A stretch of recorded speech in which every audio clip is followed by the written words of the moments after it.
Buenas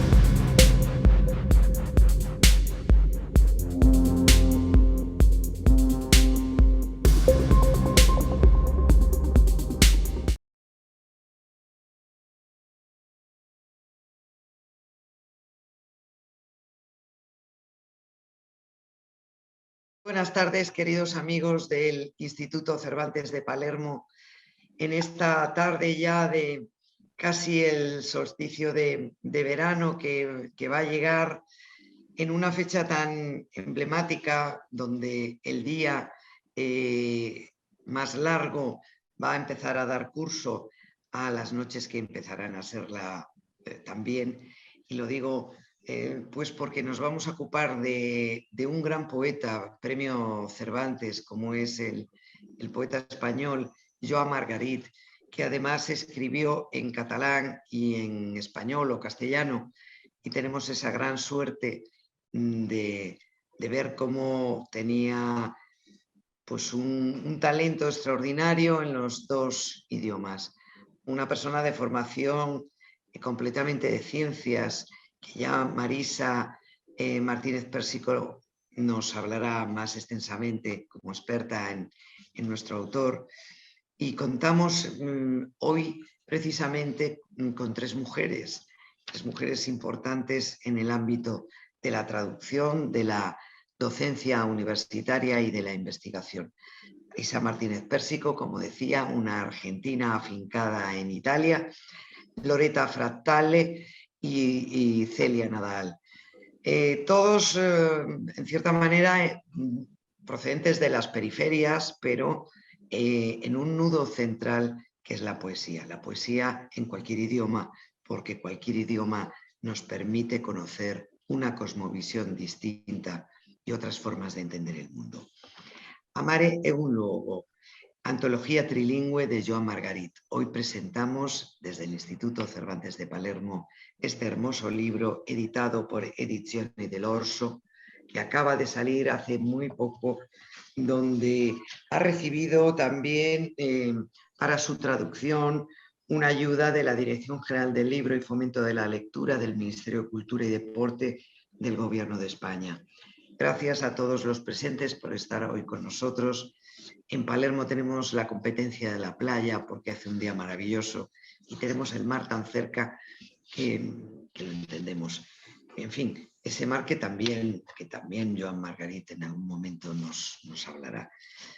En primer lugar, quiero presentar a la responsable de esta edición, Marisa Martínez Pérsico, investigadora en lengua y traducción española en la Universidad del Estudi del Udine y profesora a contrato de literatura hispanoamericana en la Universidad di Roma Tor Vergata.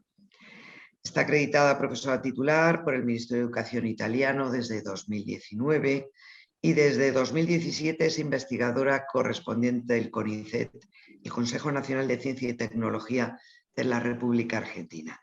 Entidad investigadora que en España tiene un equivalente como puede ser nuestro CSIC y que ha dado el apoyo a grandísimos investigadores y no solamente en el ámbito de las humanidades, que es lo que hoy nos concierne.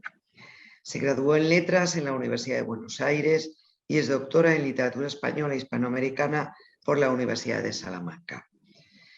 Ha sido becaria del Fondo Nacional de las Artes de Argentina y de la Biblioteca Nacional de España. Ha curado ediciones en Italia del teatro de Leopoldo Marechal, otro autor importantísimo y por desgracia poco conocido de este tiempo de confusión, que a veces solamente salen los autores que tienen como más brillo, más... Ahí hay un gran autor como es Leopoldo Marechal, que sí sería importante dar a conocer mucho más. Y de la poesía de nuestro director y poeta Luis García Montero y por supuesto de Joan Margarit, que es el autor que hoy nos ocupa. Y además es poeta, que esto de investigación, docencia, traducción y poesía es una conjunción astral, digamos, muy buena para hacer esta magnífica edición que hoy vamos a presentar. Ha publicado, entre otros, los libros de poesía Las voces de las hojas en 1998, Poética ambulante los pliegos obtusos, la única puerta era la tuya, el cielo entre paréntesis y Finlandia. Y me acabas de dar a conocer justo otro libro que no tenía yo la referencia y se titula, Marisa, Las cosas que compramos en los viajes, que salió en Cosas que Granada. compramos en los viajes, que ha salido en Granada. ¿En qué editorial? En la editorial Esdrújula. En la editorial Esdrújula. Sí. Muy bien. En fin, tiene un extensísimo currículum que no voy a continuar porque lo importante es que hablen ellas y no yo. En segundo lugar, voy a presentar a Celia Nadal Pascual, que es también investigadora y docente de lengua y traducción catalana y española en la Universitat per Estrangeri de Siena. Y es también desde largo tiempo está vinculada con los temas de la investigación, al proyecto Literatura Catalana y Literatura Italiana, el Medioevo e el Modernismo, in Conte, Traducciones, Cambi, y ha conseguido también un doctorado en Ciencias Humanísticas en la Universidad Pompeu Fabra de Barcelona en 2014, a pesar de lo súper joven que es, donde ha defendido una tesis titulada Fosca Blanca, la oscuridad poética en Eusias March, Luis de Góngora y Eugenio Montale. Nada menos que tres monstruos de la literatura. Eusias March es el Dante, digamos así, de la literatura catalana. Luis de Góngora, que es un autor tan necesario y que desgraciadamente se divulga bien poco y deberíamos hacerlo, y que también tiene en su escritura una vinculación con Sicilia, porque en sus poemas figuran varios elementos de la geografía de Sicilia. Y Eugenio Montale, al que he traducido yo también algún poema para ediciones de hace tiempo. Bien, asimismo ha publicado también La oscuridad poética en Eusias March, dirigido por José María Micó, otro hispanista y catalanista importante de la Universidad de Barcelona.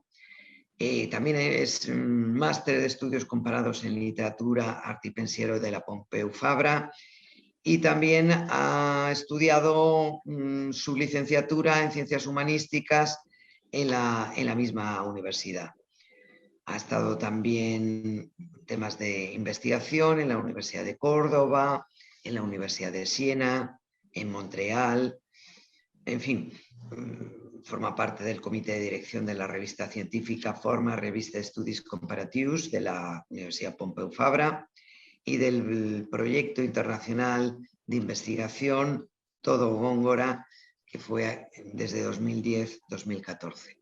Ya conoce muy bien la literatura catalana y también desde su nacimiento en Mallorca, en las Islas Baleares, donde la poesía se respira en el paisaje y se respira en su historia. Bien, pues paso a nuestra tercera participante de esta tarde, Loretta Frattale, que fue becaria de la Fundació Congrés de Cultura Catalana de Barcelona desde 1986 hasta 1992. Ha dado cursos sobre literatura catalana en las universidades de Perugia y de Macerata. En la actualidad es catedrática de literatura española en la Universidad de Roma Tor Vergata. Sus áreas de especialización son literatura española de la Edad de Plata, poesía del siglo XX, estudios intermediales, teoría literaria y traducción. Ha publicado muchísimos ensayos sobre modernismo, novecentismo y vanguardias, tanto en lengua castellana como en catalana. Autores fundamentales como Ganivet, Rubén Darío, Eugeni d'Ors, Junoy, Unamuno o poesía del siglo XX, Juan Ramón Jiménez, Federico García Lorca, Miguel Hernández, Alberti, Rosales, todos los grandes pesos pesados, digamos, de nuestra literatura del siglo XX han sido estudiados también por la profesora Frattale. También en la poesía mística, Ramon Llull, un autor tan importante que no se está tampoco dando a conocer con la suficiente, lo que se merece su magna obra, Teresa de Ávila o Santa Teresa de Jesús, como muchas personas también lo conocen, o San Juan de la Cruz. Escrituras intermediales y fractales contemporáneas con especial referencia a Rafael Alberti y también a Aramburu, uno de nuestros contemporáneos quizá más atractivos en la narrativa. Entre sus libros se destacan las monografías como Melancolía, Crisi e creatività nella literatura spagnola tra Otto e Novecento, editado en Bolzoni, El suono imposible de la poesía, Rafael Alberti y la poesía dipinta, y entre sus traducciones y ediciones italianas, Il libro delle bestie de Ramon Llull, en edizioni Novecento, Indagine su un uomo morso dalla tarantola de Pedro Francisco Domenech, en Selerio, digo nuestra porque es una editorial siciliana de aquí de Palermo. El Novecento también. Sí, sí, lo sé, sí, sí. Faville di vita de Carlos Edmundo de Ori, en la colección de textos inéditos del Instituto Cervantes, L'Alberetto Perduto, terzo e quarto libro de Rafael Alberti, Editori Riuniti University Press, Amare è un luogo, questa que la última, ya paso, no sé si lo estoy diciendo en español o en italiano, y cuando leo algo en catalán ya me empieza a salir seguidito. Bien, ha colaborado en muchísimas revistas y periódicos, tanto italianos como extranjeros, desde Leggere hasta Orillas, Tricontré, Rilce, Castilla, etc. En fin, 3 mujeres que tienen una labor importante y que queda resumida en esta magnífica edición de nuestro querido poeta Premio Cervantes, y recientemente ha desaparecido entre nosotros Joan Margarit. Cuando quieras, Marisa, es vuestro el tiempo para hablar de y celebrar al poeta. Bueno, buenas tardes. Te agradezco mucho la presentación, Beatriz. Me encanta estar en esta mesa. Creo que vamos a complementar, o sea, lo siento como un complemento, digamos, perfecto, ¿no? Para poder mostrar un poco a Joan Margarit desde distintas perspectivas. Nos faltaría un arquitecto, eso sí, pero bueno, me he documentado un poco sobre arquitectura mientras investigaba para escribir la introducción a este libro. Y bueno, en primer lugar quería decir que un poco la perspectiva que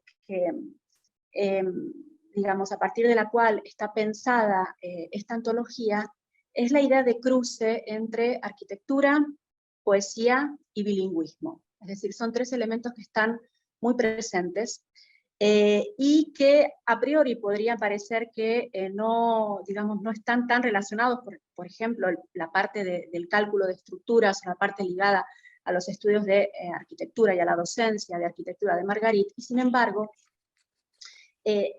todo el tejido analógico y alegórico que Joan Margarit va, digamos, desplegando a lo largo de sus libros, incluso cuando reflexiona sobre la historia, sobre la política, sobre las lenguas, siempre tienen un referente arquitectónico. Es decir, hay un diálogo permanente entre estos campos que digamos, dotan a su voz de una originalidad, de una voz, digamos, ¿no? Él fue catedrático de cálculo de estructuras en la ETSAB, la Escuela Técnica Superior de Arquitectura de Barcelona, y de hecho formó parte de equipos que en su comunidad autónoma digamos, construyeron cúpulas, edificios interiores de conocidos bueno, espacios de Barcelona, por ejemplo, la reestructuración de la estatua a Colón, o, por ejemplo, parte de la construcción del Anillo Olímpico, museos de la ciencia, etcétera, ¿no? Y esta cúpula que está proyectando en este momento María Laura, a quien agradezco que esté ahí detrás supervisando la parte técnica tan importante. Esta es una cúpula que construyó Margarit en la década del 70 en Vitoria, y que, bueno, esta fotografía me la facilitó él hace unos años, cuando estaba preparando una antología anterior para la editorial Valparaíso en Granada, La libertad es un extraño viaje, y cuando me mandó esta foto, me dijo en su correo electrónico, me escribió, esas moscas que ves arriba son los obreros que están cosiendo la parte superior de la cúpula. Yo recuerdo que en aquel momento lo hablé con Loretta Frattale, le dije, esto me ha escrito Joan, para hablarme de arquitectura me habló de moscas cosiendo la cúpula, ¿no? Que son los obreros ahí trabajando.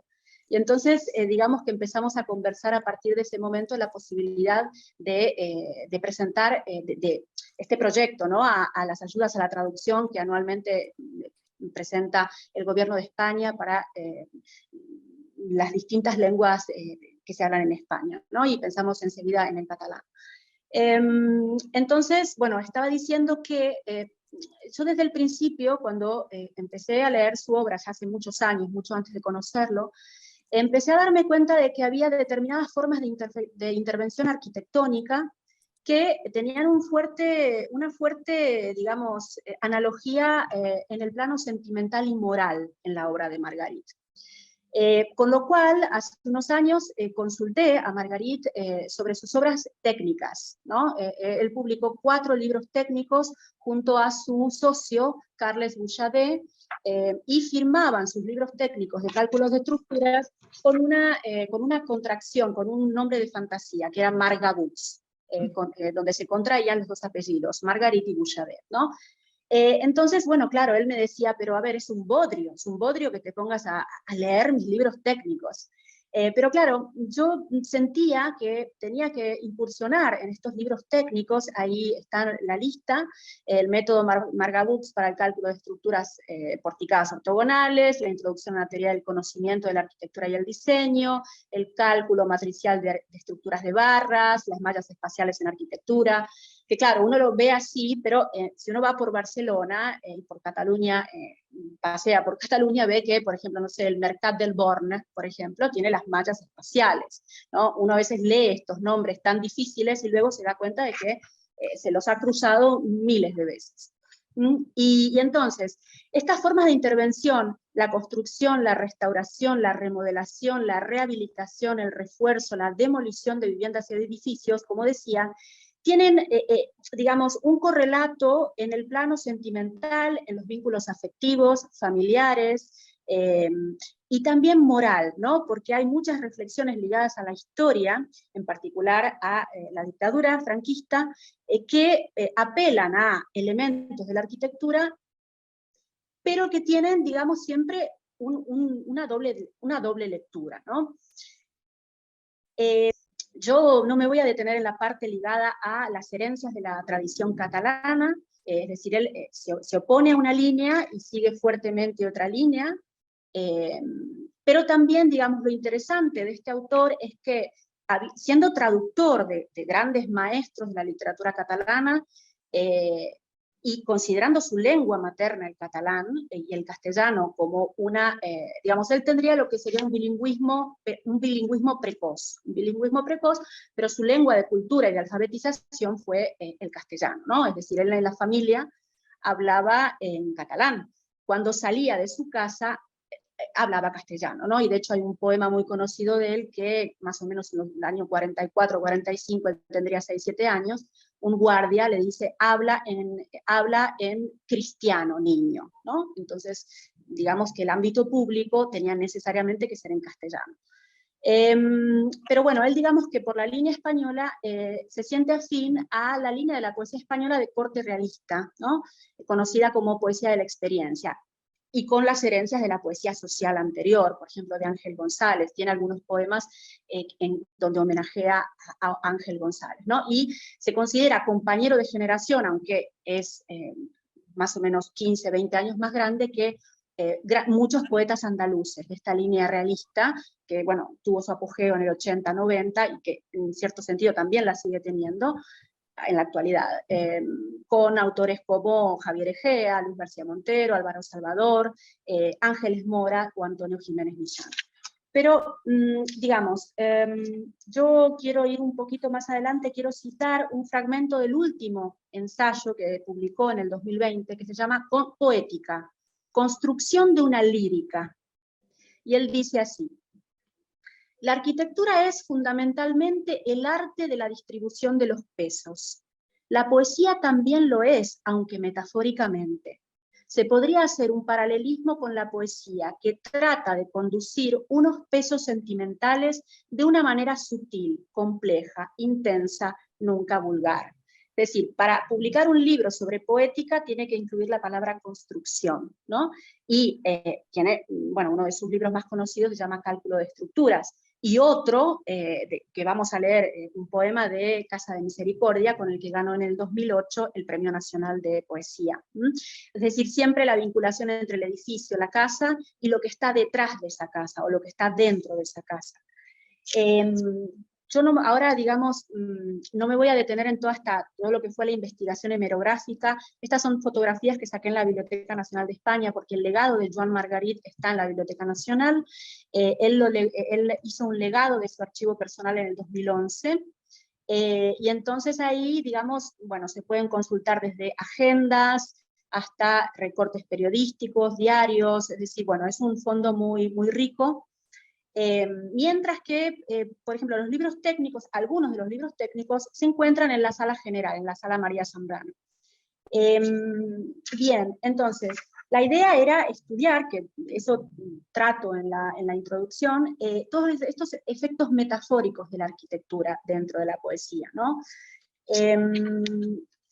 Y bueno, por ejemplo, cuando él habla de la resistencia de los materiales, o de las deformaciones de las barras, es decir, hay que interpretar los efectos metafóricos. Él probablemente en algunos poemas, cuando habla de las deformaciones de las barras o de los esfuerzos, establece este correlato analógico, por ejemplo, con las relaciones sentimentales, ¿no? Y hay poemas donde, digamos, el yo poético reflexiona sobre qué hacer frente a un edificio que está en decadencia. ¿Qué hacer frente a un edificio? ¿Hay que rehabilitar, hay que reparar o hay que derrumbar? Hay que demoler ese edificio, ¿no? Por supuesto, detrás de todas estas reflexiones hay una reflexión ligada al amor, a la relación con la hija, a las relaciones humanas. Entonces, digamos, por ejemplo, cuando habla de radiador, muro, nudos, pilares, pórticos, en realidad está hablando de ausencia, intemperie, ternura, amor, dolor, vacío, vida, indiferencia. Voy a ir un poquito más rápido porque, bueno, es una introducción un poco extensa. Para mí fue apasionante incursionar en el discurso arquitectónico, no tenía un conocimiento especializado, pero digamos, fue como una especie de andamiaje, de andamio, de ayuda, el hecho de que la poesía me orientara, ¿no? Dentro de los textos técnicos, saber qué era lo que me servía para hacer dialogar todo el elemento de cálculo de estructuras con su poesía. Por otra parte, hay otro uso interesante que tiene que ver con la verticalidad. O sea, hay un uso de la verticalidad en sus poemas que tiene que ver con, no sé, el arriba, la terraza, el ático, y la planta baja, y la escalera que une el ático con el nivel de la calle, ¿no? Y entonces, digamos, esta verticalidad es siempre una verticalidad simbólica, que muchas veces tiene que ver con el paso del tiempo. Es decir, en el ático, en la cúspide del edificio, se encuentra la mujer joven bronceándose, tomando sol, ¿no? Es decir, la cúspide de la juventud. Luego hay una escalera que va conectando los momentos de la vida con la planta baja, ¿no? Y hay como una mirada desde la madurez y desde la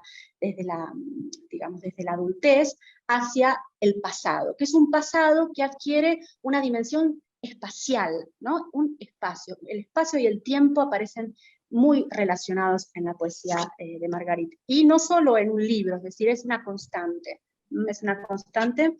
desde Los motivos del lobo, que es del 93, vamos a leer algún poema de Los motivos del lobo, hasta el último que salió póstumo, Animal de Bosque, que salió en el 2021, 3 meses después de su muerte, y que también él hace, digamos, plantea como una especie de arte poética y su fidelidad al muro y a la poesía.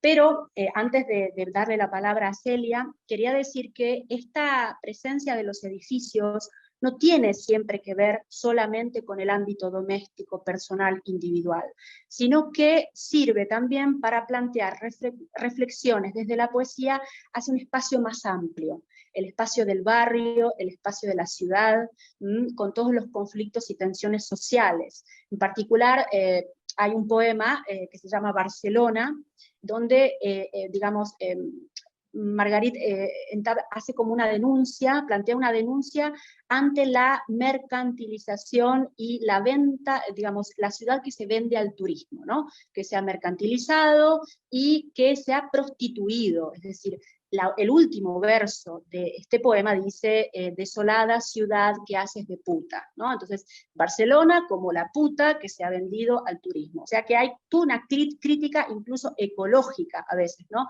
Acerca de la degradación del tejido humano y edilicio de algunas zonas urbanas.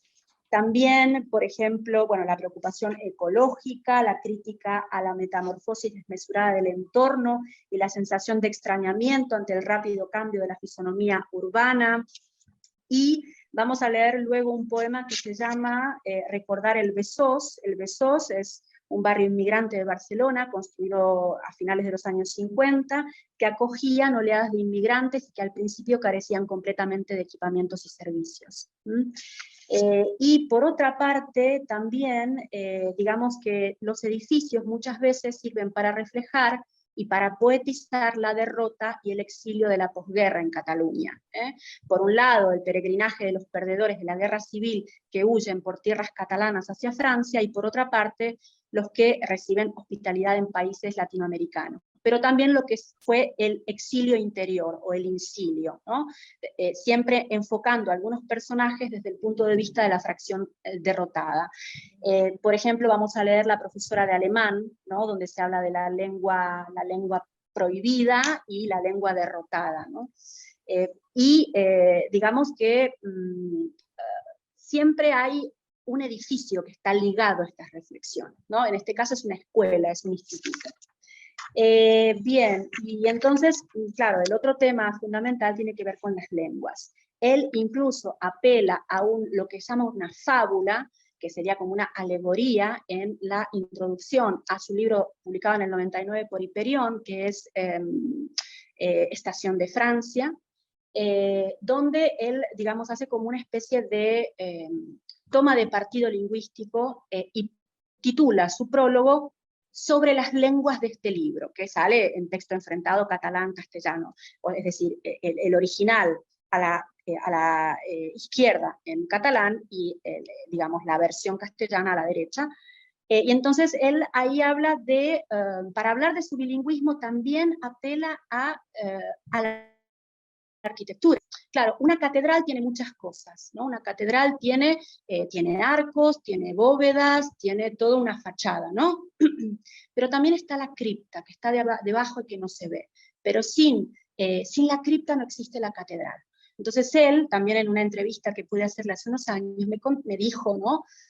Completando un poco esta fábula de este libro, diciendo que el castellano, su lengua de cultura, su lengua de alfabetización, era la fachada y el interior de la catedral, el interior, lo que se ve, y que la cripta es la primera piedra, la piedra fundamental es el catalán. Sin embargo, las dos partes son partes de un mismo edificio, que por otra parte es un edificio sagrado, ¿no? Estamos hablando de una catedral. Y entonces él, digamos, refleja espacialmente su bilingüismo a partir de esta imagen de la catedral, y que es algo, bueno, que espero que veamos, que se vea en los poemas que vamos a leer después. Y con esto me despido y le paso la palabra a Celia.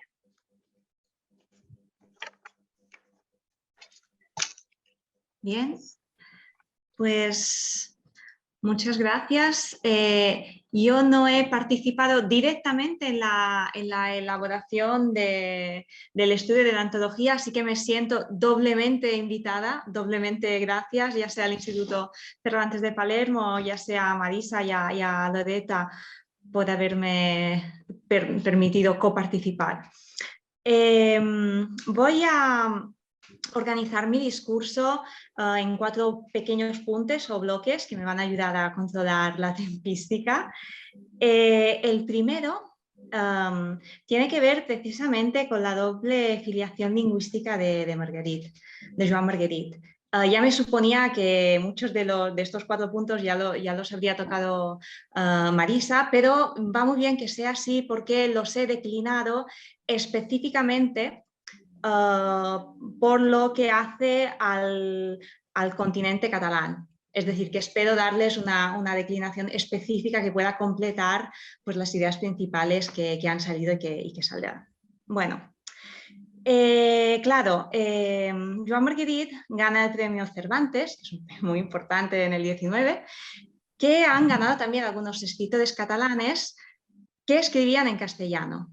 Entonces, escritores catalanos que escriben en catalán, no. Eso nos lleva a pensar en 2 tipos de filiación, por lo que hace a la traducción literaria y a las lenguas. Una es la filiación, vamos a decir, político-legal, es decir, a qué estado perteneces.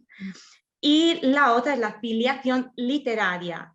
Normalmente existe la convención internacional que cada poeta o escritor pertenece a la lengua en la que escribe, da igual donde haya nacido o que diga en su DNI.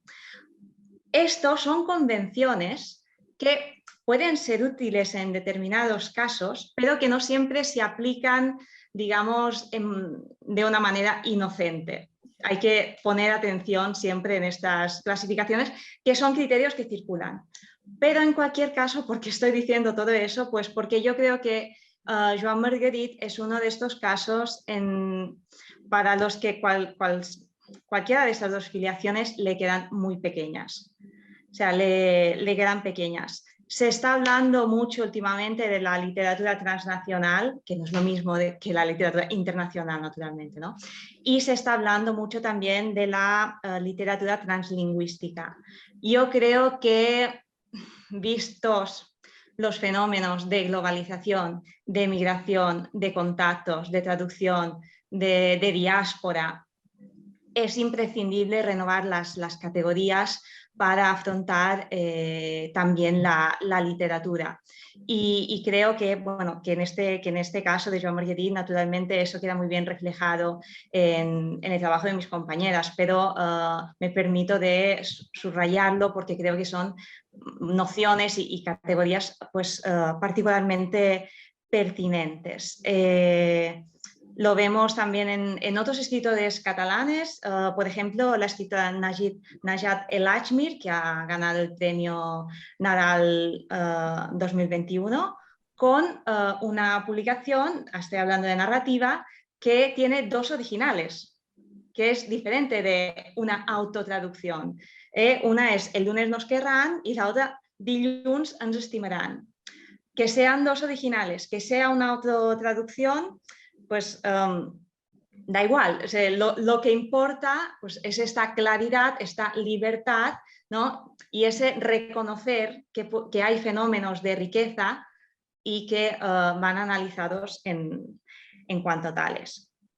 El segundo punto que quería comentar pues es que no podía evitarlo, la doble filiación disciplinar, arquitectura y poesía.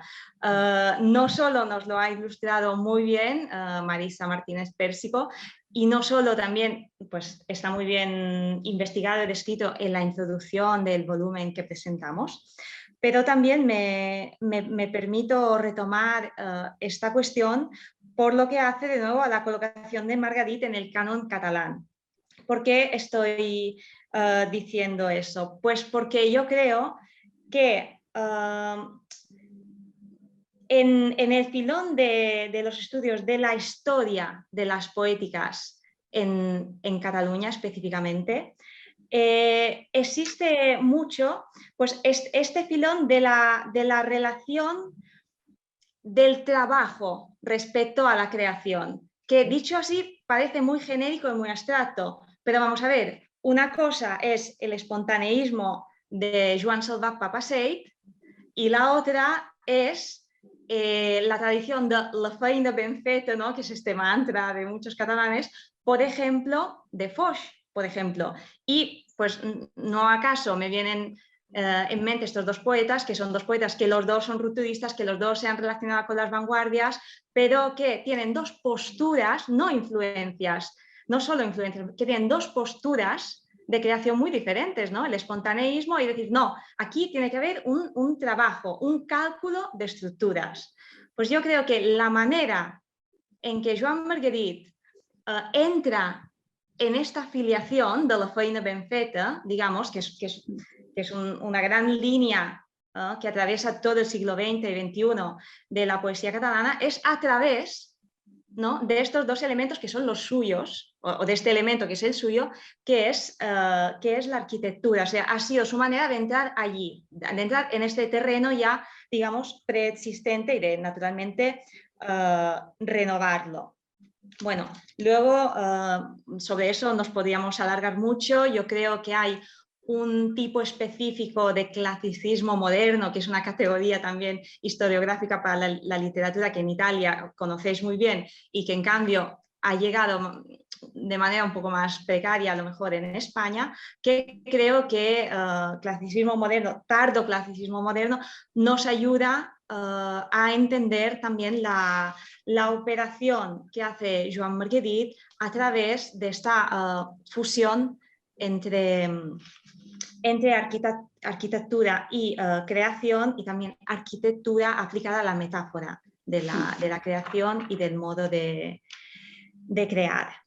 El tercer punto son los sitios o lugares. Naturalmente, el mismo título que me encanta, el título que habéis escogido para la antología, Amare un luogo, ya habla de ello. Tampoco me voy a alargar porque de hecho ya también se habla en la introducción del giro espacial y de cuánto sirve también para profundizar en la poética de Joan Margarit, pero sí que voy a decir que el modo, naturalmente, de tratar los lugares es, como se ha dicho, sí, humano, político, moral, profesional, ¿no? Esta mirada a veces profesional que se infiltra, pero también tiene un modo de mirar los lugares poético. Digo poético no en el sentido de decir las cosas poéticamente, no me refiero a eso, me refiero a la poética, al pacto creativo, a eso me refiero, los lugares como parte articulante del pacto creativo. Y eso tiene que ver también un poco con la constelación catalana, porque hay una categoría sin la cual los catalanes no vamos a ningún sitio, que es la ironía.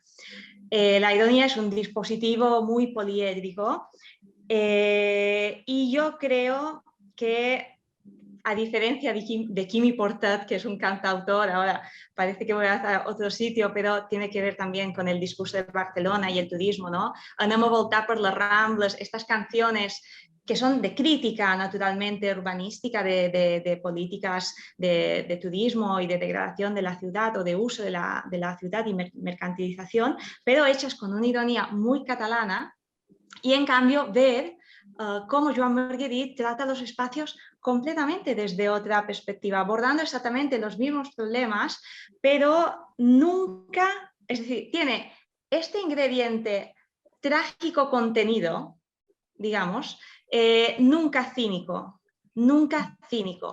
sin renunciar a una gestión de la distancia, porque siendo él uno de los poetas no espontaneístas, sino de la feina ben feta, del cálculo de estructuras, claro que gestiona la distancia. Pero yo creo que aquí hay que decir que entre los mecanismos de la distancia y los mecanismos de la proximidad, de la sinceridad, del yo, no hay tanto una dialéctica como una mediación. Es decir, una cosa sirve para llevar la otra y para llevarla de una determinada manera. O sea, no son soluciones de compromiso, ¿eh? Son otra cosa bien diferente. Con eso ya voy al cuarto punto. Y el cuarto punto lo he planteado de manera un poco diferente porque sé que vamos a dejar espacio a la lectura de textos, porque la verdad es que es siempre una pena hablar de poesía y no leerla. O sea que voy a dedicar solo 2 minutos, si aún me quedan, muy, muy brevemente, a comentar algunos de los versos que van a salir en la lectura y que tienen que ver con el discurso que ha hecho Marisa y algunas de las cosas que he dicho yo. Por ejemplo, està sempre fidel al poema y al mur. Sí, claro que aquí vemos los dos elementos, ¿no? Poesía, muro, pero yo creo que también vemos una clave de lectura que es el materialismo. El materialismo, la importancia de las cosas. Leo una última cita que tiene que ver también con esa mirada hacia afuera, hacia las cosas. Diu, la meva era una llengua perseguida i la d'ella una llengua derrotada. Mi lengua era una lengua perseguida y la lengua de ella, que es la profesora de alemán, una lengua derrotada. Entonces vemos no solo su conciencia lingüística, no solo su yo y no solo su interioridad, sino esta capacidad un poco empática de mirar al otro y este lirismo que a menudo organiza su mirada hacia afuera.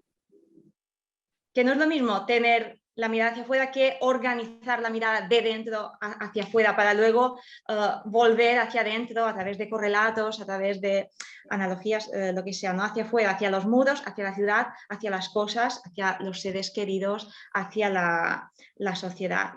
Y bueno, me podría alargar mucho, veo también muchas renovaciones de lo que ha sido el clasicismo moderno, por ejemplo, mezclar elementos del alto y el bajo, ¿no? Corral de cotxes de segona mà, per aquest món que amb més futur de Bach. Es decir, poner en el mismo nivel, ¿no? Los coches usados, hechos chatarra, con la música de Bach, que fue una operación muy típica, ¿no? Del clasicismo moderno y que él ya declina desde el punto de vista posmoderno, ya no clasicismo moderno. Pero atención, un posmoderno aquí también desposeído de la postironía posmoderna, ¿no? Siempre una vuelta más de tuerca, siempre una vuelta más de tuerca.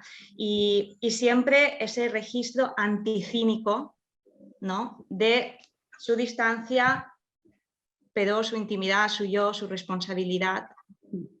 Y bueno, no me quiero alargar más porque sé que tenemos que dejar espacio a las lecturas y sobre todo a la traductora que ha hecho un trabajo estupendo. Lo tengo que decir porque me interesa muchísimo la traducción y he disfrutado muchísimo leyendo las traducciones que son textos autónomos, digamos, no, o sea, se sostienen pero perfectísimamente.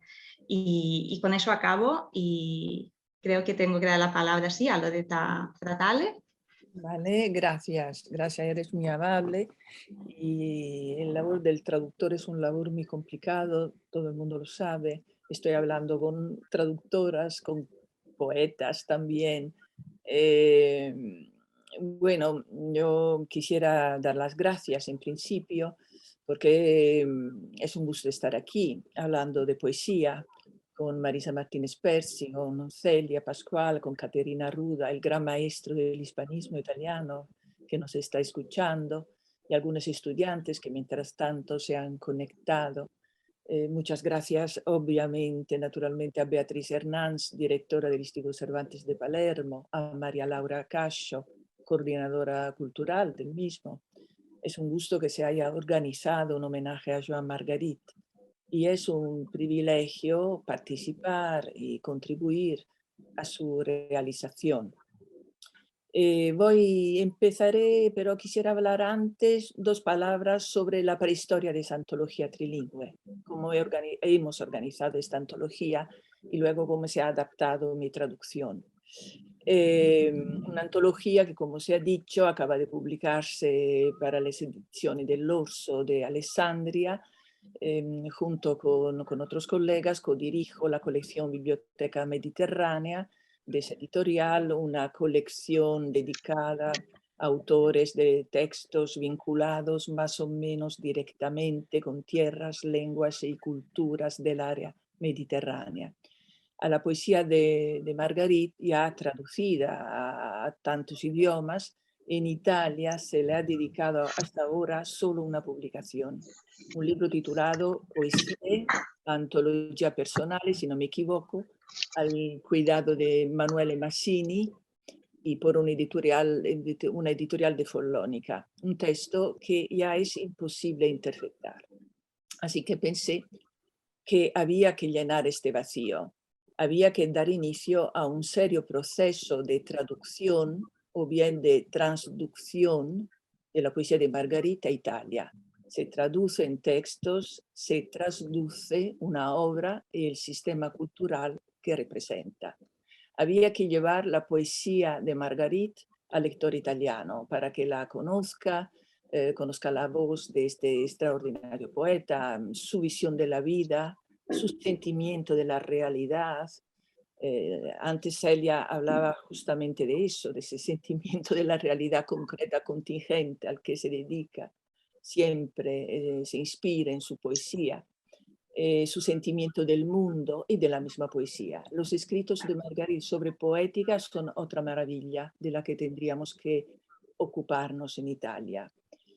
El proyecto de esa antología trilingüe nace así como una primera, limitadísima propuesta de lectura de una poesía que fuera de Italia, y no solo en su tierra de origen, ya es muy reconocida, muy amada, y que aquí es, por cierto, apreciada y amada ya, pero solo en determinados y reducidos círculos de lectores, los que saben leer en español y en catalán, que son menos. Gracias a Marisa Martínez Pérsico, que llevaba ya bastante tiempo trabajando sobre el bilingüismo poético de Margarit y tenía contactos estrictos con el poeta, este proyecto se realizó y se realizó bastante rápidamente, pero no tanto como para que el poeta la viera. Y fue una lástima, antes que todo fue una grandísima lástima, por supuesto, perder a un poeta como Joan Margarit, un verdadero maestro de poesía y de vida para las nuevas generaciones. Esta es la prehistoria de nuestra antología trilingüe. Quiero también precisar que desde el principio Marisa Pérsico y yo quisimos que fuera trilingüe, porque ambas estábamos y seguimos estando muy convencidas, también porque así lo explicó el mismo Joan Margarit en sus escritos, con esa fábula muy suya, muy eficaz de la cripta de la catedral que antes recordaba a Marisa, de que la poesía de Margarit es una poesía anfibia. Una poesía que vive y se alimenta de ambos idiomas, tanto digamos, de las aguas profundas, amnióticas del catalán, la lengua materna, como del aire respirado en tantos años de vida, estudios, relaciones más o menos institucionales en castellano, que es su lengua de cultura. Podríamos decir también paterna, entre comillas. Un padre, en este caso, muy autoritario y hasta violento. Todos recordarán el incipit de la poesía que antes citaba la misma Marisa, en que uno de los poemas más conocidos de Margarit, titulado A través del dolor, con esa terrible bofetada que le dio un guardia al oírla hablar en catalán al poeta cuando era niño. Habla en cristiano, niño, le dice, le ordenó la guardia. Y a través de esa anécdota infantil, Margarit recuerda la persecución del catalán en los años de la dictadura y la imposición del castellano. Es un trauma colectivo que ha condicionado hasta formalmente, creo yo, el desarrollo de la poesía catalana. Las potenciales expresivas de cada individuo como de todo un pueblo de creadores. Nunca olvidó Margarit tal persecución, pero tampoco negó su propio inmutable apego al castellano, aprendido en el colegio y leyendo en este idioma tantos libros para aprender las ciencias, o bien para leer ficciones, literatura, incluso las extranjeras. Al uso del castellano como vehículo de poesía, Margarit nunca renunció, nunca olvidó que su formación y su cultura tuvieron como lengua de principal referencia al castellano. Inició su actividad de poeta escribiendo poemas en castellano, ganó premios, conquistó así su primera notoriedad, pero se sentía incompleto. Advertía cada día más la necesidad y hasta la urgencia de reanudar su expresividad personal, íntima, poética, con la lengua de sus verdaderos orígenes, el catalán. Con la lengua de una cultura, dice Margarit, se puede edificar una catedral. Y recuerdo algunos detalles de esa fábula que ya mencionó Marisa. Con la lengua de una cultura, dice, se puede edificar una catedral, se puede crear un maravilloso monumento con estupendos contrafuertes, rosetones, naves, portales. Pero todo esto no se apreciaría sin tener la posibilidad de acceso a la cripta, en la que se guarda lo más precioso y lo más importante de la obra, de la restante catedral. La reliquia sacra, ¿no? La cripta de por sí no es gran cosa, es un agujero, escribe Margarit, excavado en el suelo, pero sin ella la catedral no tiene sentido.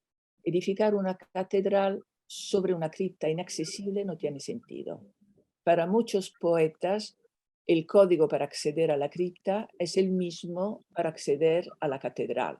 En el caso de Margarit, de nuestro poeta arquitecto, no era así, porque su lengua materna era otra respecto a su lengua de cultura. Tuvo que apropiarse de ese nuevo código para acceder a la cripta de la creación poética, para que entre las dos partes de la catedral del monumento poético se abriera un canal de comunicación. Empezó pues a escribir versos en catalán y decidió que esos dos mundos en los que había vivido y seguía viviendo tenía que abrirse, mezclarse, confundirse.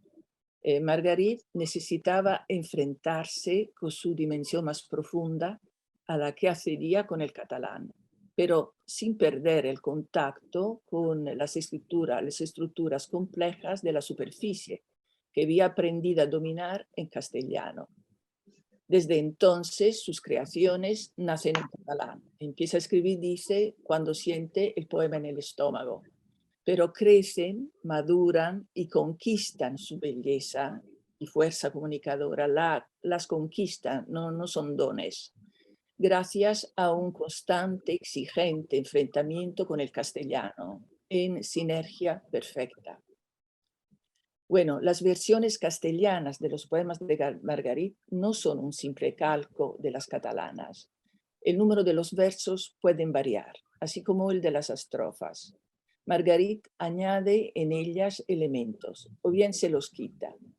Modifica la adjetivación y otros detalles. En su composición se mueve en gran libertad. Lo que hace Margarit componiendo dos poemas, uno en catalán y el otro en castellano, muy a menudo simultáneamente o casi, es aproximarse cada vez más y desde diferentes perspectivas, desde experiencias perceptivas distintas, a aquel impulso originario que le empujó a escribir, a comunicarse consigo mismo y con sus lectores.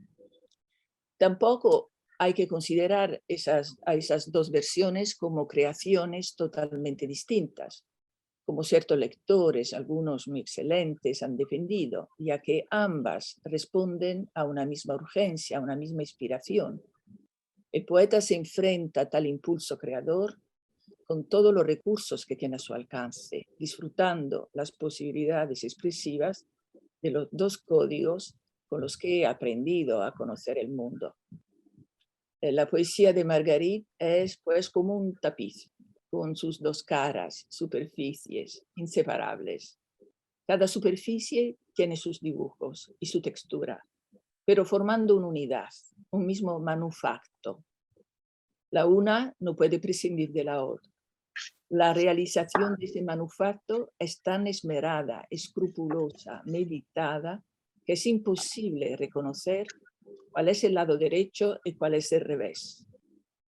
Por esta razón, pensé que los lectores italianos debieran conocer a la poesía de Joan Margarit en su doble cara, tener la oportunidad de ver, tocar con las propias manos las dos versiones de cada poema, sus diferentes tejidos fonéticos, semánticos, sintácticos, enfrentarse con dos modos distintos de construir estructuras, de calcular distancias críticas. Y utilizo esos dos términos, construir estructuras, calcular distancia, con toda intención, para que no se nos olvide que estamos hablando de un poeta arquitecto, que la poesía admira, de la poesía admira y busca la expresión exacta, calculada, medida, el ritmo matemático, el diseño, la perspectiva, es como lo decía antes Celia, y también lo dijo con otras palabras Marisa. A ver ahora cómo he organizado mi traducción. Eso no era fácil. ¿Qué voy a traducir? Desde el catalán, desde el castellano. Son poemas que tienen, yo lo considero como un poeta que forma una unidad en su conjunto, en su dualismo interno, porque existe un dualismo interno. Un traductor debe respetar a su autor, debe ser, si no fiel, como mínimo leal, compartir el pacto de lectura que decía antes Celia, el pacto que el autor estableció con sus lectores, porque el traductor es su primer lector en el nuevo sistema cultural. Pese a las diferencias que puedan rastrearse, los poemas resultantes tienen un origen común y un desarrollo en paralelo que los marcan, desvelando su radical proximidad. Son distintos, pero son próximos.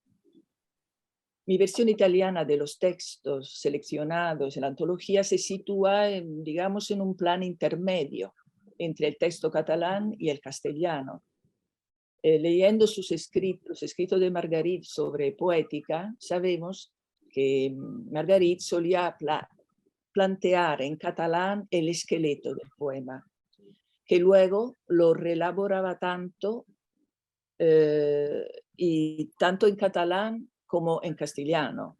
Lo trabajaba mucho hasta llegar a una versión para ambos idiomas más o menos definitiva, más o menos, porque cambiaba muchísimo y continuaban a salir textos en su sitio, por ejemplo, en su web, por ejemplo, con cambios y modificas también en unos casos significativas.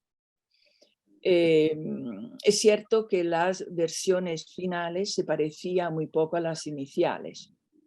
En parte era inevitable. El especial vocalismo de la lengua catalana provoca, por ejemplo, violentas contracciones en el número de las sílabas de los versos. Los mismos versos, dicho en castellano, aunque traducido literalmente, ya ocupan un número enormemente mayor de sílabas y dando lugar a un versolibrismo muy bien controlado por el mismo Margarit, pero que tiene totalmente otro ritmo, otro impacto a nivel fonosimbólico en el lector. He identificado, pues, la versión catalana como el prototexto virtual de referencia y la castellana como un paralelo repertorio de las variantes posibles que he tenido en cuenta para contener los saltos interpretativos impuestos por la lengua de llegada, mi lengua, el italiano, en este caso. Bueno, me gustaría hacer algunos ejemplos, pero lo mejor, creo yo, es hacerlo a partir de los textos que leeremos, con las tres versiones ante los ojos y comentando eventualmente las diversas estrategias traductivas posibles y no solo las adoptadas por mí. Gracias, yo creo que podemos empezar a leer los textos ya. Bien, entonces habíamos organizado en 3 bloques temáticos. Diría que podemos empezamos con el catalán, el poema y el muro. Bien. El poema i el mur. Darrere l'horitzó s'alça un dia d'hivern. Un sol rosa il·lumina el mur de pedra de la casa. És una hora innocent i perillosa. Deia ser-ho també per als que feien foc a dins les coves amb olor de fum, excrements i animals esquarterats. Penso en un dia, centenars de milers d'anys endarrere, i una claror semblant a aquesta ara. En la severitat de la caverna sorgia, des del fons d'una mirada, la suposició protectora del mur. Algú, entre les ombres, mirava. Il·luminats per la foguera, dibuixos o senyals fets en la roca. El pensament creixia com un gran arbre sobre les estrelles, veient com neix el dia, agraït. Penso en l'arquitectura i en els primers que van poder escoltar alguns hexàmetres de l'Odissea. He estat sempre fidel al poema i al mur. El poema y el muro. Se alza un día de invierno detrás del horizonte. Negras ramas de chopo. El sol frío y rosado ha iluminado el muro de piedra de la casa. Una hora inocente y peligrosa. Debió serlo también para los que encendían sus fuegos en las cuevas entre el olor a excrementos, humo, bestias descuartizadas. Pienso en un día, centenares de miles de años más atrás, que tuviera una luz igual que la de hoy. En la severidad de la caverna surgía desde el fondo de unos ojos esa suposición protectora del muro. Alguien entre las sombras miraba, iluminados por la hoguera, dibujos o señales en la roca. El pensamiento iba creciendo como un gran árbol bajo las estrellas, al tiempo que surgía este calor lejano, aún confuso, de la casa. Viendo nacer el día agradecido, pienso en la arquitectura y en los primeros que escucharon algún hexámetro de la Odisea. He sido siempre fiel al poema y al muro.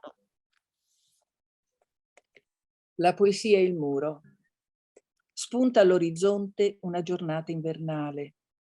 Un sole rosa illumina il muro di pietra della casa. È un'ora innocente e pericolosa.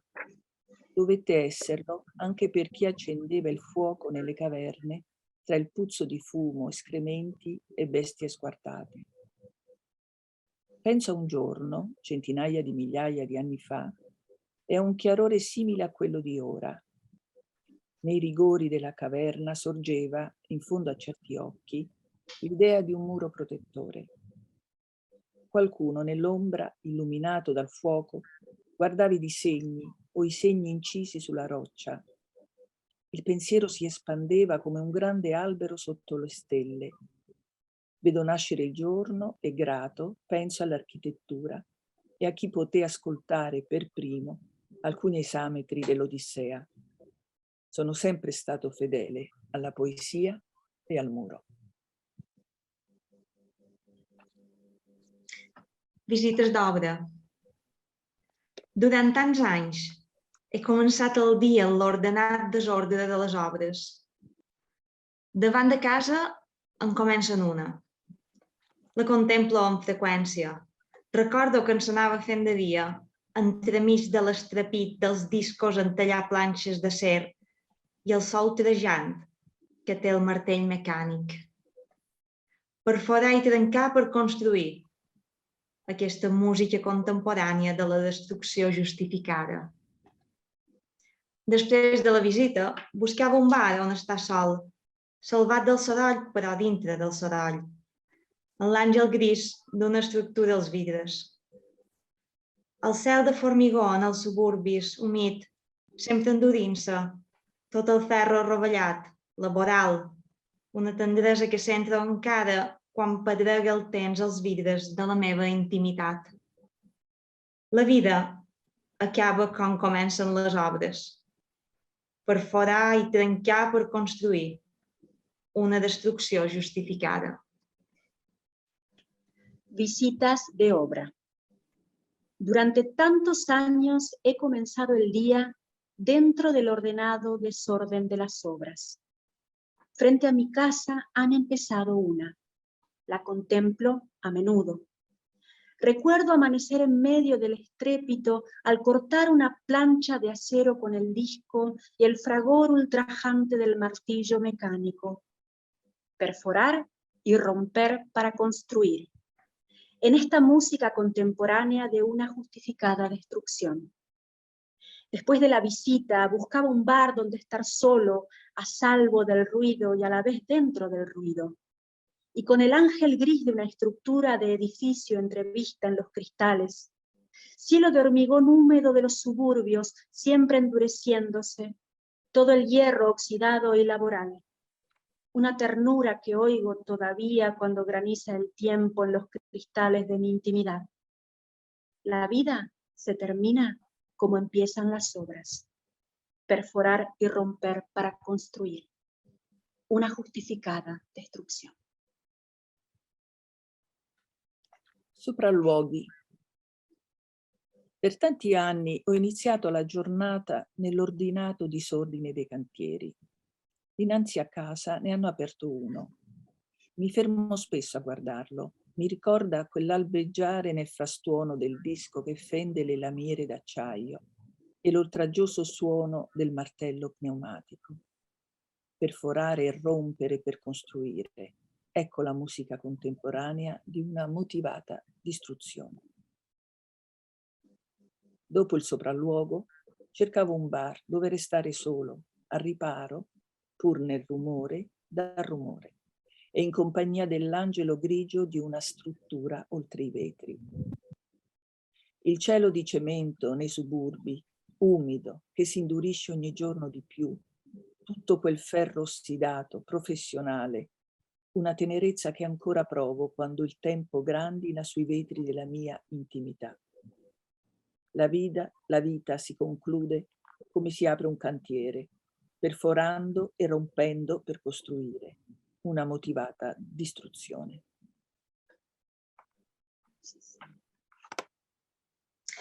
Recordar el Besòs, 1980. Les finestres de nit, amb la llum groga, són ulls voltats pel rímel de l'asfalt. Recordo el pis, una bombeta morta, gossos i infants damunt d'un matalàs.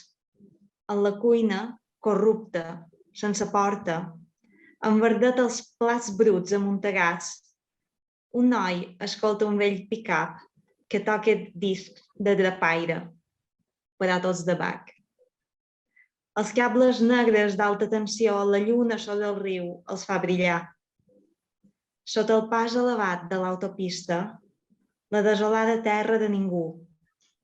Corral de cotxes de segona mà. Per aquest món que ha més futur que Bach. Recordar el Besòs, 1980. Las ventanas de noche, su luz amarillenta, son ojos que se pintan con rímel del asfalto. Recuerdo el piso, una bombilla enferma, perros y niños juntos, un colchón en el suelo. En aquella cocina sin puerta, envenenada, junto a un montón de platos descompuestos, pone un joven sus discos de trapero en un viejo pick-up. Y todos son de Bach. La luna hace brillar los cables negros de alta tensión que pasan sobre el río. En la tierra de nadie que hay bajo la autopista duermen los coches de segunda mano. Únicamente Bach. Este mundo no tiene otro futuro. Ricordare il Besòs. Di notte, con la luce giallastra, le finestre sono occhi truccati con il rimmel dell'asfalto. Ricordo la casa, una lampadina smorta, bambini e cani insieme, il materasso in terra. In una cucina fetida, senza porta e una traballante pila di piatti ammuffiti, un giovane ascolta da un vecchio apparecchio dischi acquistati alle bancarelle, tutti di Bach. I neri cavi dell'alta tensione e la luna sul fiume li fa brillare. Sotto il cavalcavia dell'autostrada una desolata terra di nessuno, rimessa di auto di seconda mano. Non c'è altro futuro per questo mondo, solo Bach.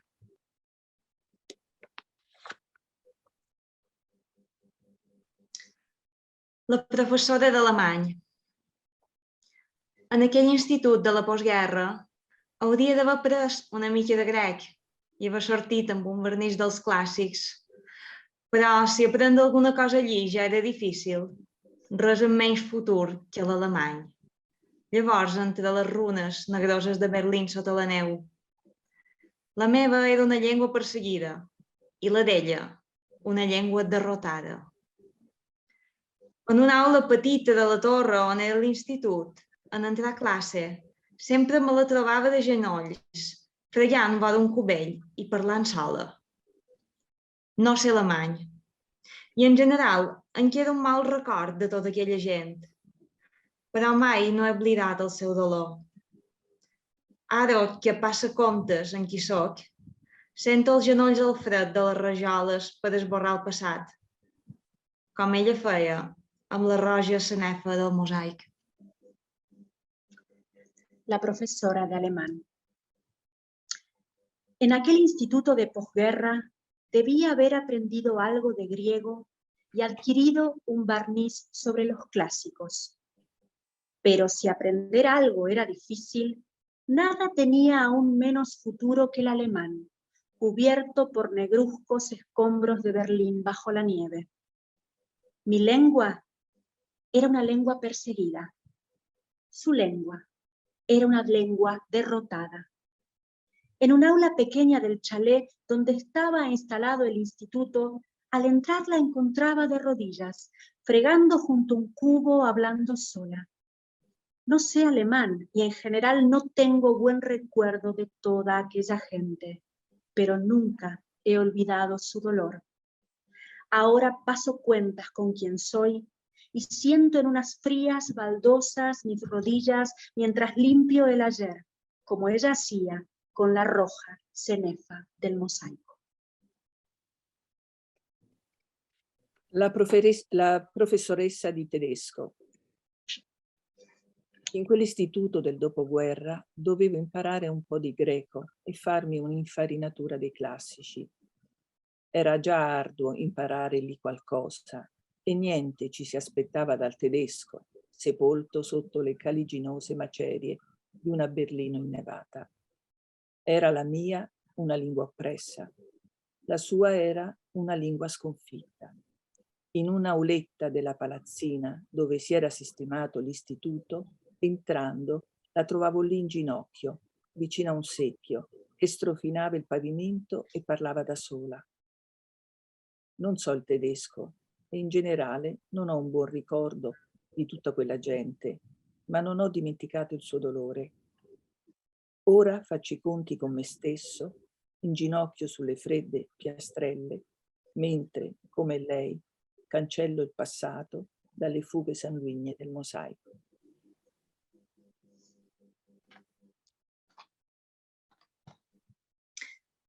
Casa de Misericòrdia. El pare afusellat, o, com el jutge diu, executat. La mare, la misèria i la fam, la instància que algú li escriu a màquina. Saluda al vencedor, segundo año triunfal. Solicito a vuecencia deixar els fills dins la casa de Misericòrdia. El fred del seu demà és en una instància. Els orfenats i hospicis eren durs, però més dura era la intempèrie. La vertadera caritat fa por. És com la poesia. Un bon poema, per vell que sigui, ha de ser cruel. No hi ha res més. La poesia és ara l'última casa de Misericòrdia. Escuchar este poema en catalán es algo emocionante, verdaderamente. Gracias. Casa de Misericordia. El padre fusilado, o como dice el juez, ejecutado. La madre, la miseria, el hambre. La instancia que le escribe a alguien a máquina. Saludo al vencedor, segundo año triunfal. Solicito a vuecencia poder dejar mis hijos en esta casa de misericordia. El frío del mañana está en la instancia. Hospicios y orfanatos eran duros, pero más dura era la intemperie. La verdadera caridad da miedo. Como la poesía, por más bello que sea, un buen poema ha de ser siempre cruel. No hay nada más. La poesía es hoy la última casa de misericordia. Casa della Misericordia. Il padre fucilato. Oh, come dice il giudice giustiziato. La madre, la miseria, la fame, l'istanza che qualcuno le scrive a macchina. Saluto il vincitore, secondo anno trionfale, chiedo a voscenza di poter lasciare i miei figli in questa casa della misericordia. Il freddo di domani è in quell'istanza. Ospizi e orfanatrofi erano duri, ma ancor più duro era quel tempo infame. La vera carità fa paura, come la poesia. Un buon poema, per quanto bello, è sempre crudele. Tant'è. La poesia è oggi l'ultima casa della misericordia.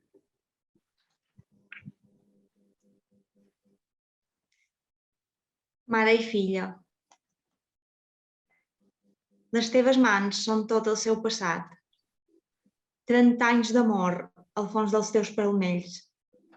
L'has vetllada durant tota la nit i t'ajeus al seu llit, al costat d'ella. Amb el teu pit contra la seva esquena i el rostre frec dels seus cabells cansats.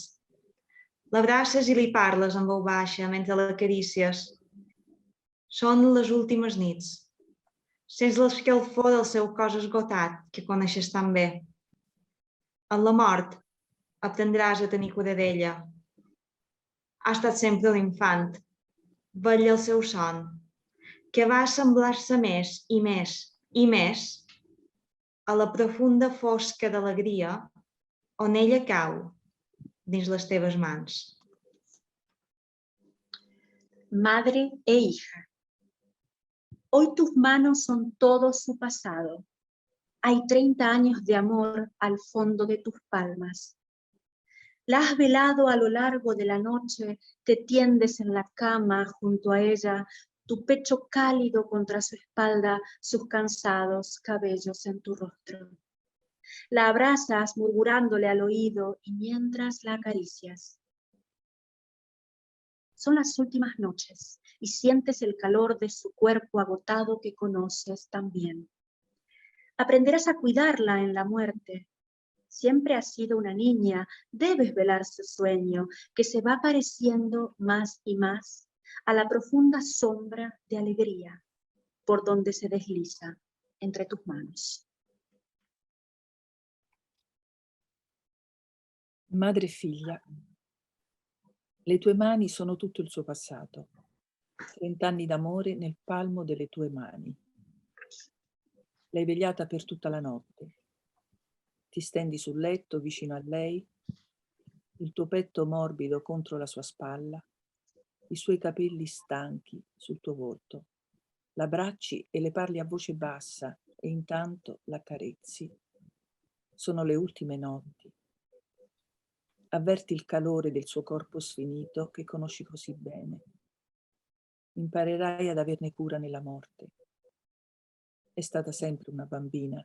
Vegli sul suo sonno che assomiglia ancor di più e più ancora a quel profondo abisso di allegria in cui ti sta scivolando via dalle mani. Matí, al cementeri de Montjuïc. He pujat a la muntanya de les tombes. He vingut fins aquí, travessant l'erm de Can Tunis, nevat de plàstics grisos i xeringues, on vaguen tremolosos els yonquis com estàtues de draps. Diuen que l'Ajuntament vol arrasar-ho, cobrir de formigó aquest camp d'herbotes davant l'enorme reixa de la porta del cementiri, alçat al front del mar. Serà pels morts més mala companyia. Els difunts, el seu mur i el seu silenci Se diuen amb els yonquis, com soldats vagant perduts després de la derrota. Pujant pel vell camí davant del port, vaixells i grues es van fent petites i el mar es va eixamplant.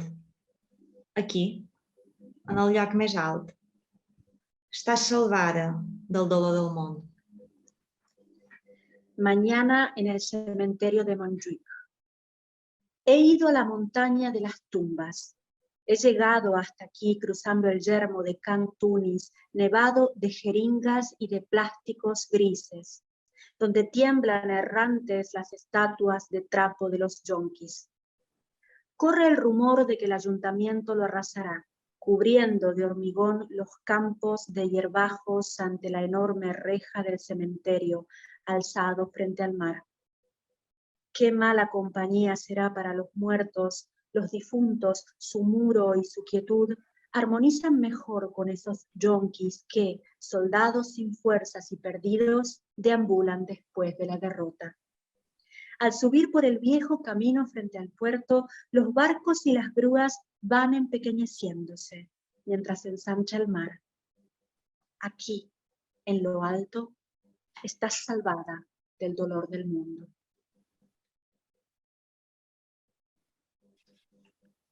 Mattino al cimitero di Montjuïc. Sono salito sul monte delle tombe. Per arrivarci ho attraversato il deserto di Can Tunis, innevato di siringhe e plastiche grigie, tra tossici barcollanti come statue di pezza. Il comune vuole radere al suolo, dicono, coprire di calcestruzzo questa distesa di erbacce dinanzi al grande cancello della porta del cimitero, innalzato di fronte al mare. Sarà per i morti peggior compagnia. I defunti, il muro, il silenzio stanno meglio con i tossici, soldati erranti e smarriti dopo la disfatta. Salendo per il vecchio cammino sul porto, le barche e le gru rimpiccioliscono e il mare invece si espande. Qui, nel punto più alto, si è al riparo dal dolore del mondo.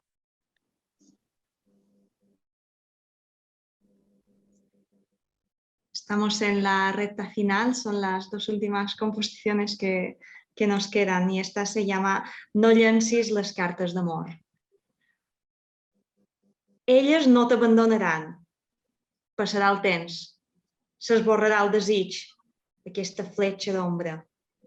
I els rostres sensuals, intel·ligents, bellíssims, s'ocultaran en un mirall dins teu. Llauran els anys i avorriràs els llibres, davallaràs encara i perdràs fins i tot la poesia. El soroll fred de la ciutat als vidres anirà esdevenint l'única música i les cartes d'amor que hauràs guardat, la teva última literatura. No tires las cartas de amor. Ellas no te abandonarán. El tiempo pasará, se borrará el deseo, esa flecha de sombra, y los sensuales rostros, bellos e inteligentes, se ocultarán en ti, al fondo de un espejo. Caerán los años, te cansarán los libros, descenderás aún más e incluso perderás la poesía. Un frío ruido de ciudad en los cristales acabará por ser tu única música, y las cartas de amor que habrás guardado serán tu última literatura. Non gettar via le lettere d'amore. Non ti abbandoneranno. Il tempo passerà, svanirà il desiderio, questo dardo d'ombra, e i sensuali volti, intelligenti e belli, si eclisseranno in te, in fondo ad uno specchio.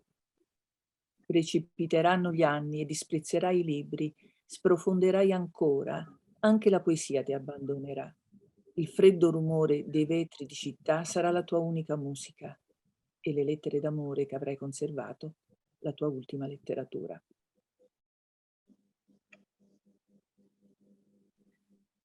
Garota. Sota l'aigua poc fonda de la costa, encora la cuirassa. No faig nacre, ni perles. La bellesa no m'importa. Soc un guerrer, de dol que amb negres llances s'amaga en una escletxa de la roca. Viatjar és arriscat, però a vegades em moc amb les espines fent de crosta i en revolquen maldestre les onades. En el mar perillós busco la roca on ja no moren mai.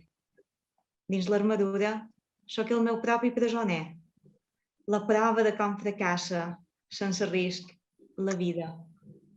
A fora hi ha la llum i el cant del mar. Dins meu, la fosca, la seguretat. Erizo de mar. Bajo las aguas poco profundas de la costa, es ahí donde anclo mi armadura. No segrego ni nácar ni perlas, la belleza no me importa. Enlutado guerrero que con sus negras lanzas se oculta en una grieta de la roca. Viajar es arriesgado, pero a veces me muevo, las espinas haciendo de muletas, y por torpe las olas me revuelcan. En el mar peligroso siempre busco esa roca de donde no haya de moverme nunca. Es mi propia coraza, mi prisión. Una prueba de cómo, si no hay riesgo, la vida es un fracaso. Afuera está la luz y canta el mar. Dentro de mí la sombra, la seguridad.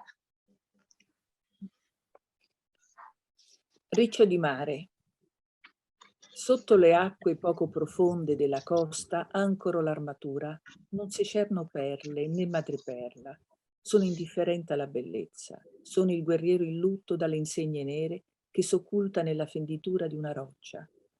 Viaggiare è un rischio, ma di tanto in tanto mi muovo, con le spine a farmi da stampelle. Sono goffo e le onde mi travolgono.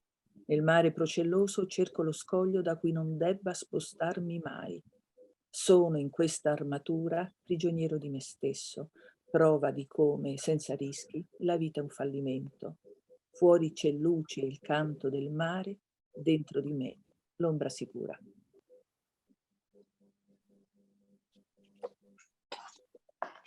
Vale.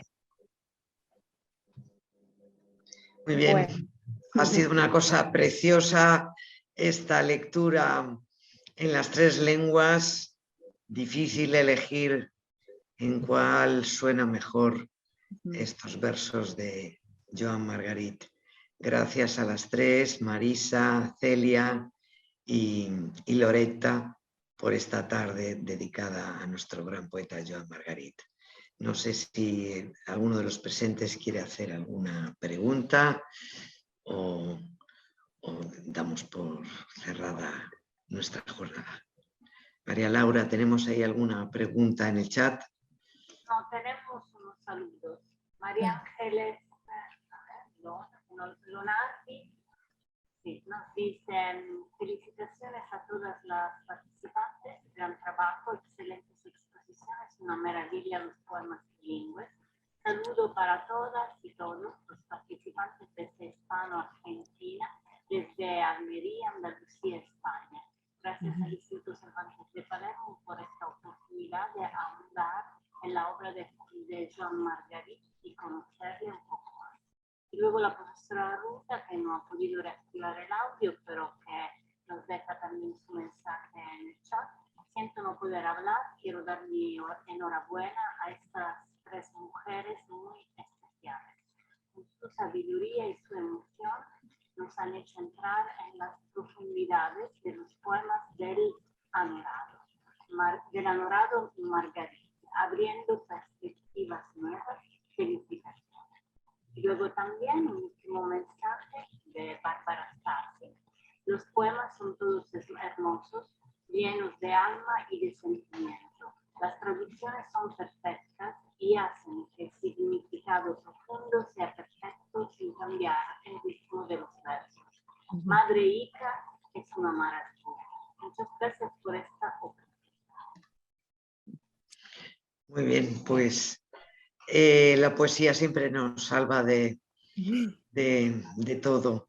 Gracias por regalarnos esta tarde trilingüe en nuestro Instituto Cervantes Virtual y un saludo a a todos los presentes que nos han acompañado y muy especialmente a nuestras 3 mujeres, que esta es vuestra casa, el Instituto Cervantes de Palermo. Gracias, María Laura, como siempre, por hacer que todo funcione perfecto y hasta siempre.